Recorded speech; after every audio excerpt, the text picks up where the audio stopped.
Hello, I'm Brian Rauschenbach, and this is Nora Park. We're with Ad3. We're a search and display network agency located here in Seattle.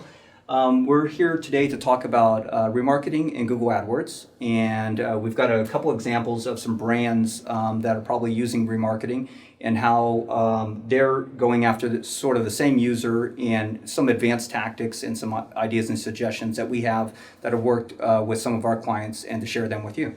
And so why remarketing, Nora? Why is it so important for brands to be remarketing today? So there's a lot of reasons why all brands should really be doing a lot of remarketing.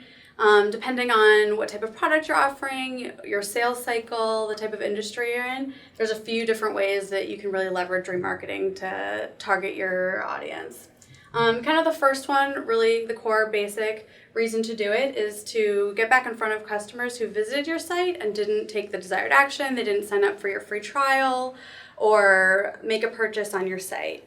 So that sort of also leads into, if you have more of a type of e-commerce site, the really great way to do it is to re-engage those customers who actually spent a lot of time on your site, put things in their shopping cart, maybe even got to that payment page and didn't hit the submit button and actually make a completed purchase, that you can get back in front of those users with remarketing and even use some dynamic product feed remarketing and show them specific products that they looked at. Yeah, so I've seen that with some sites like Levi's where I might put a pair of jeans in a shopping cart and then I abandon the shopping cart and don't do the purchase and then come back the next day and I'm just surfing the web and then I'll see that pair of jeans still in there inside of a banner. So that's a dynamic product feed, but it's a remarketing piece.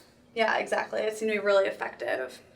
Another good scenario is to target your existing customers and upsell or cross-sell them. So, for example, if you're a software company and you have people who you know have purchased a certain product based on the way you've cookied them and set up your lists, you can show them ads that promote other similar products that somebody who purchased the other product would be likely to buy in tandem or might also need down the road.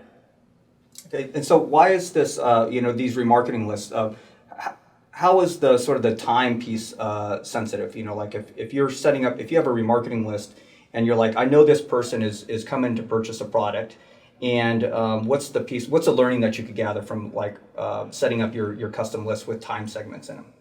Yeah, absolutely. That's a really great question. And a good thing that you should do some testing around is to kind of find out when it's most effective after that initial purchase, whether it's 10 days, 20 days, 30 days later, that you can effectively reach that customer. Right away they might say, I already just gave you some money.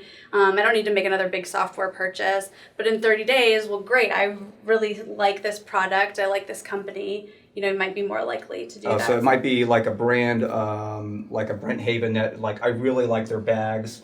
They have a lifetime warranty. I might have just purchased a backpack, but I might be back next month buying an iPad case. Yeah, exactly. So it's that kind of leads us into our last one, is that when you have a really strong brand with really loyal customers, is knowing who those existing customers are who have made purchases in the past and being able to, reach out to them with other products that you have they might be interested in. Okay, so for any of you that might not be using remarketing yet today with your product or brand that you represent, let's talk a little bit about just setting up campaigns. Where do you find it in the Google AdWords interface? And then what's your best practices for setting these campaigns up from scratch? Yeah, absolutely. It's pretty simple. Kind of the core is setting up your custom combination lists.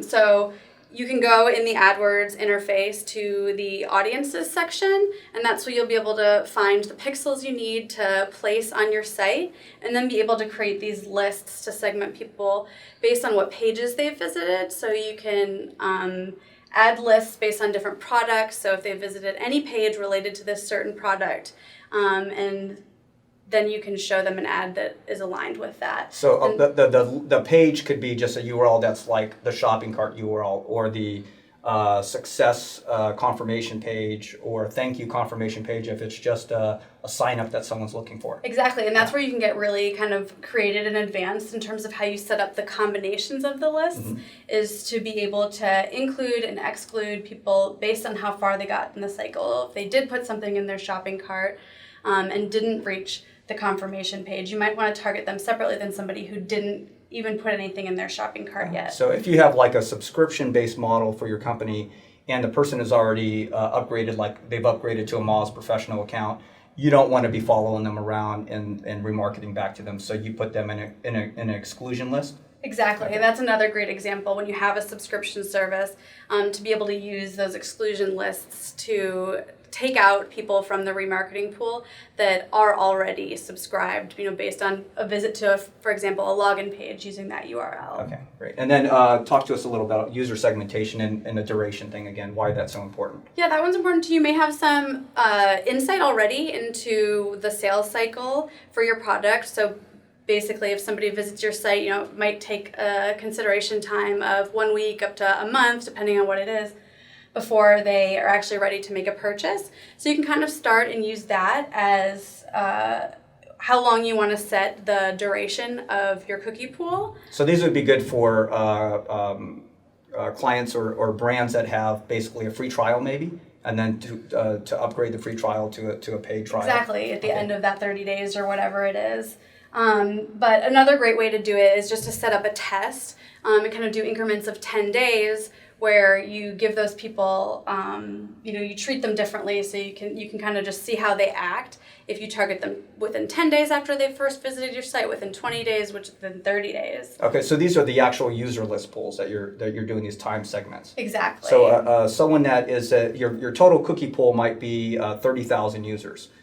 So after 10 days, you're cutting off remarketing to those people, and then you go into a 10 to 20 day window, and then a 20 to 30. And Exactly. then you're looking at those as three different lists in their effective CPA that they might be achieving. Yeah, Okay. exactly. So you kind of get those learnings, and then you can start to use some custom messaging to, instead of just saying, the people after 10 days didn't convert as well, we'll give them a different message and see if you can get them to convert as well, whether you're using a promotion code with an expiration date that you put directly in the ad, or offering, a higher discount.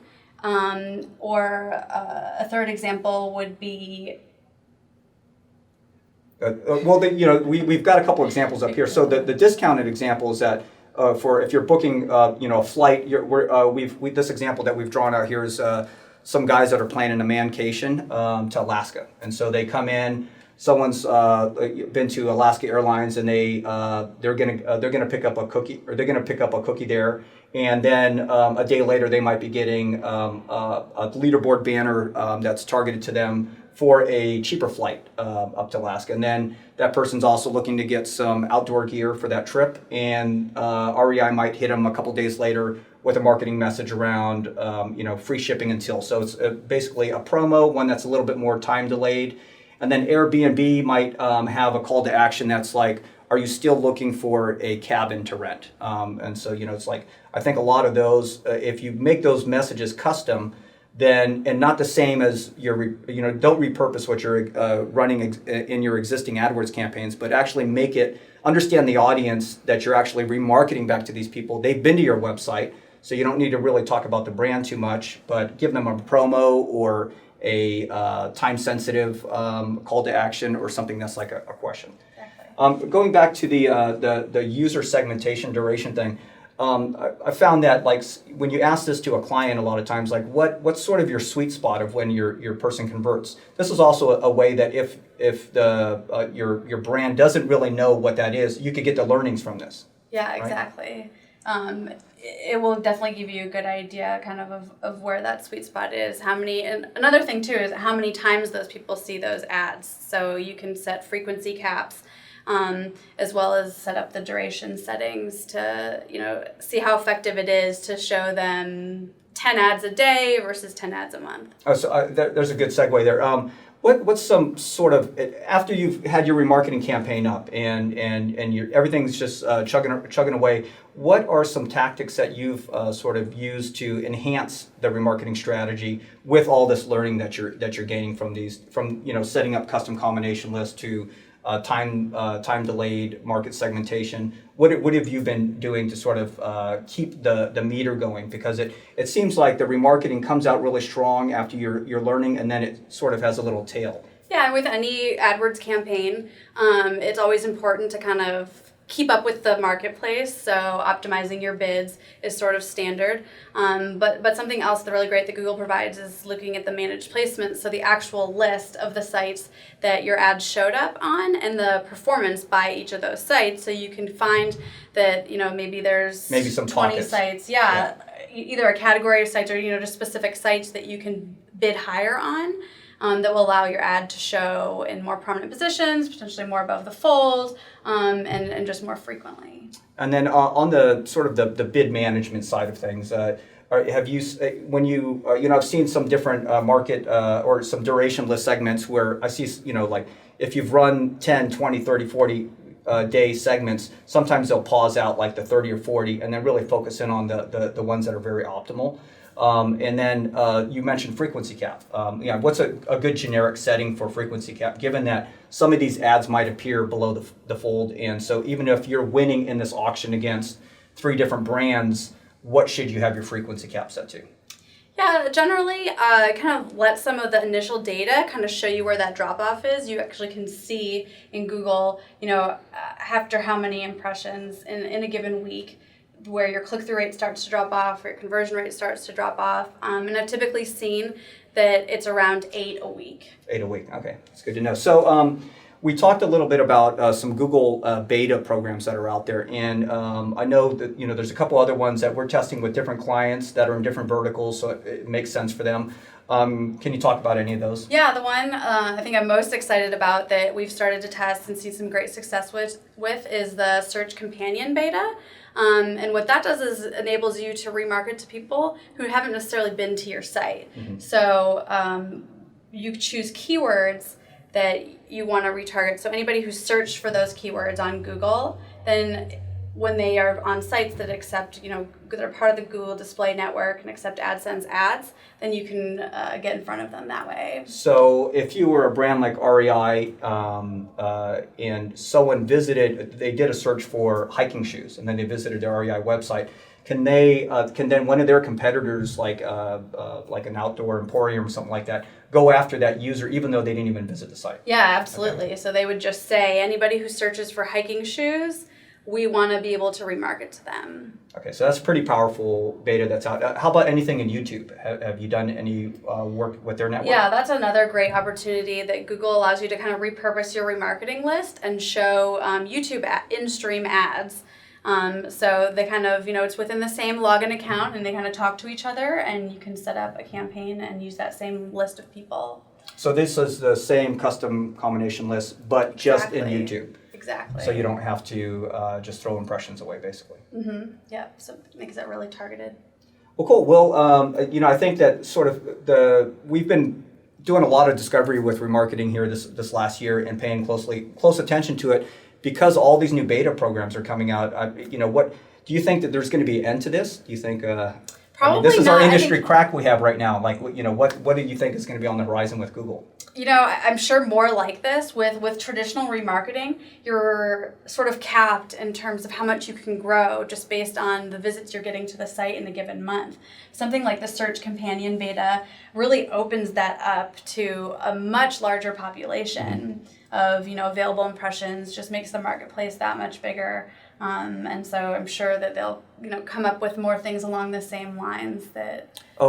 we forgot to mention that in order to sort of participate in this universe, you do need to have content running, right? Yeah, absolutely. So, this used to be one of those check boxes that you used to leave unchecked, but now it's like, the Google Content Network or the Google Display Network. It's pretty big now, right? It's quality's really went up on it. Yeah, absolutely. And there's so many different ways you can target the Google network. Remarketing is just one of them. But it's, sort of part of the same thing where you could target on the Google Display Network by keyword content, categories, and interests as well. And then if you didn't have the resources to get banner creative, this stuff could also just be contextual only, right? Yeah, you can use text ads. And actually, Google has a really cool thing called the Google Display Ad Builder, and they will just kind of take images from your site and put banners together themselves. And I've actually used that, and they look really great.